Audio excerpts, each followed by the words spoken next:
Assalamualaikum, selamat pagi. Selamat kita beraktivitas seperti biasa. Sebagai petani, ada petani padi dan petani sayuran. Wah, sekarang saya mau membeli pupuk bersubsidi, ternyata ada undang-undang baru lagi. Undang-undang yang diterapkan oleh pemerintah, bahwa petani yang sudah mengajukan nama-nama poktan atau di kepemerintahan bisa dialokasi, atau RDKK di kios penjualan. Di tahun 2024 ini, terjadi perubahan jatah kuota per hektarnya. Maaf ya, ini saya ceritakan petani yang bertanya, jatah pupuk yang bersubsidi per hektarnya. Ibu-ibu ini yang satu, kedaftar 1 hektar, yang satu terdaftar 2 hektar. Nah, ada lagi petani yang datang, bahwa merasa punya harapan luas tapi dapat jatahnya setengah hektar, padahal saya mengajukannya 2 hektar. Ini yang harus diperbaiki. Nah, kalau petani tidak punya harapan, tapi namanya muncul di alokasi, berarti gimana yang terbaik untuk petani yang tidak terdaftar atau kurang jatahnya? Jadi petani dan kelompok tani harus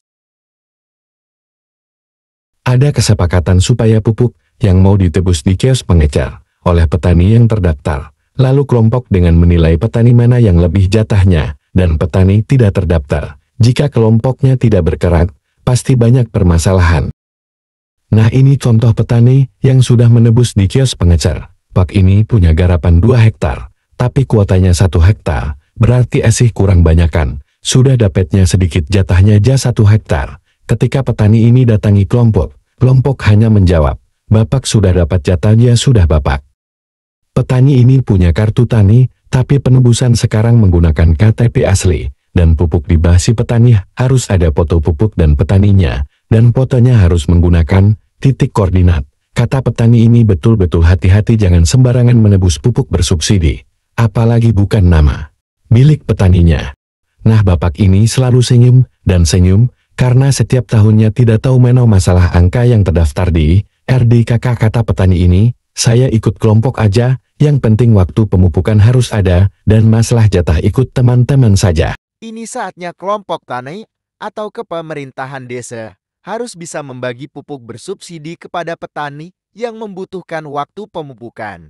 Bila nama-nama yang tidak bisa ditebus karena orangnya tidak menggarap muncul namanya, berarti pupuk benar-benar kurang di wilayahnya masing-masing. Kata kelompok tani Rahayu Bapak Ima, kalau di setiap desa atau di masing-masing kelompoknya bisa ada kebersamaan petaninya dan kelompok tani mengenai jatah lokasi desa, sebaiknya asat kesepakatan sama kelompok.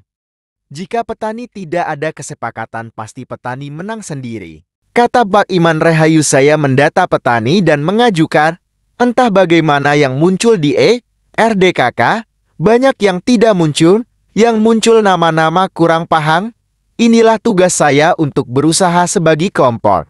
Nama yang terdaftar dan petani tidak menggarap, saya harus mengajukan orangnya ke kios dan membawa KTP aslinya, lalu pupuk subsidinya untuk nama petani yang tidak terdaftar atau kurang. Jika petani tidak terdaftar menolak, dipastikan yang tidak terdaftar tidak mendapatkan jatah pupuk bersubsidi.